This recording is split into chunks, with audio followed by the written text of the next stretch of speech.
How well did you know Mike, and what did you think when you heard about his I've met death? Mike a few times, but we weren't particularly close. But he was always quite a polite guy to me, and I think obviously being in the same industry, you know a lot of the same people.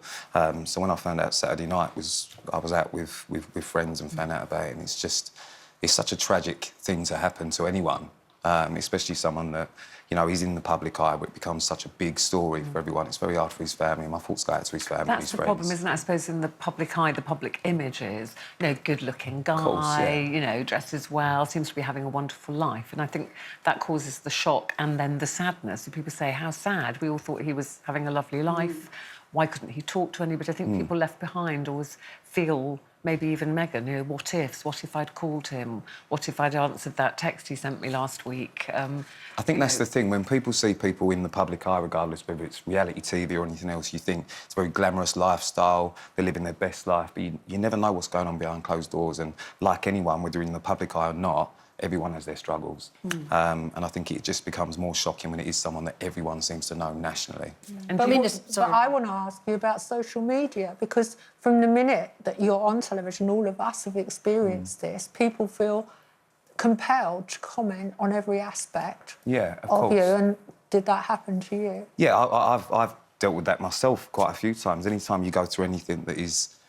I mean, you put yourself in a position, as soon as you put yourself on TV, you put yourself in a position where everyone can judge you for everything you do. But does that necessarily mean that being judged is something that should happen to you? No, not necessarily. So I think when you do have to go through things on social media, anything that happens in your life, you generally deal with it with your close friends, family and people that know you. When you have to deal with it and it's heightened and escalated by everyone else having an opinion on it, it has a different effect on... Who do you offload to? See, for me, I'm really lucky. My best friend's my nan. She always has been. So, so I've always got her to talk to. But funnily enough, and I think my dogs, I'm really close to my dogs, and I offload to my dogs, weirdly enough. They don't respond to me, obviously. Well, they're not judgmental. I think it's the stigma attached, isn't it? So as a man, you've got a lot of pride and you generally think, you know, I don't want to seem weak, I don't want to discuss this because I can deal with that. And I'm guilty of that. I've dealt with that, you know, my whole life. I've always Well, you have discussed before, haven't you, your kind of problems with anxiety and depression. What do you think brought that on and how did you deal with it? I think a lot of it is different circumstances that happen in your life. Sometimes men don't understand what they're going through, and I think that's probably the bigger thing. That's a society issue, is understanding what those feelings and recognising what those feelings are to then be able to go on to deal with them in a certain way. I think it's quite basic. I think that women talk to each other all the time and you gossip with each other and you offload. You know, I can't imagine men going to the pub at night and saying, oh, by the way, I'm having a bit of problem with my girlfriend or this or that.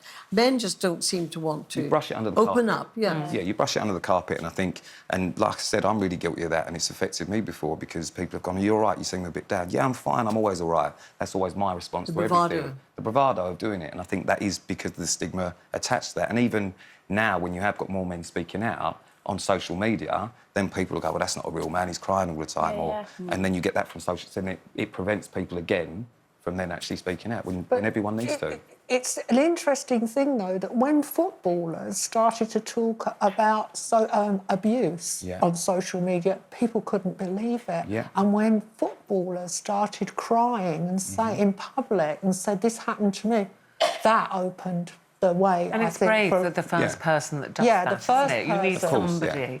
And you have, you know, thank you for doing that for us today, and you have talked about it in the past, and each time somebody, a man, particularly a young man, does that, it just shows the way, doesn't it, that you can't cope with these things on your own. You need to 100%. Talk to people. Celebs Go Dating actually did a tribute to Mike, didn't they? And that's a show that you're on yourself. Yeah, Mike was a previous client of the agency, so and I'm doing the show now, so I think that was a really touching tribute from them, 100%. It was. Well, it's a great sadness that he's gone, and let's hope that, you know, again, it's opened that conversation for young men. But sorry, do you think it's important that we make people aware on social media, the so-called trolls and people like that, of how much effect they are having with somebody? 100%. Yeah. You know, I do think they have to take some responsibility.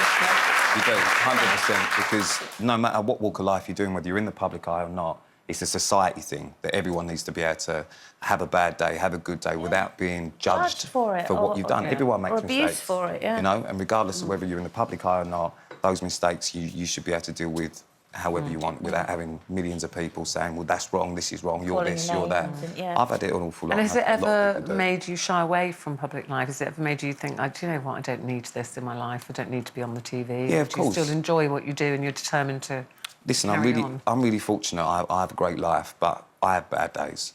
You know, everyone has bad days. And it's those bad days when you go out and, you know, someone may shout saying you in the street, and I've had it before. That on top of having a bad day, it becomes a repetitive thing where you start... If enough people tell you something about yourself, you may start to believe it. Yeah. And I think when you've got a multitude of people that will say that over social media, sometimes you will start to believe it, and that's the downward spiral. Yeah. Well, listen, thank you again for coming on. It's good to see you. Love to Megan. We missed her today. And just to remind people, Celebs Go Dating with Pete is on tonight, 9 o'clock on E4, and it's the last week, isn't it? The last week, yeah, we Final on finished Thursday. Thursday. Do not miss Just it. back from Thailand. So that was a good place to film it, wasn't it? Yeah, that was TOWIE we filmed in Thailand. Oh, was it? Yeah. TOWIE, Yeah, that was another one. Thank you very A week much, ago. Pete. Yeah. Thanks, everybody.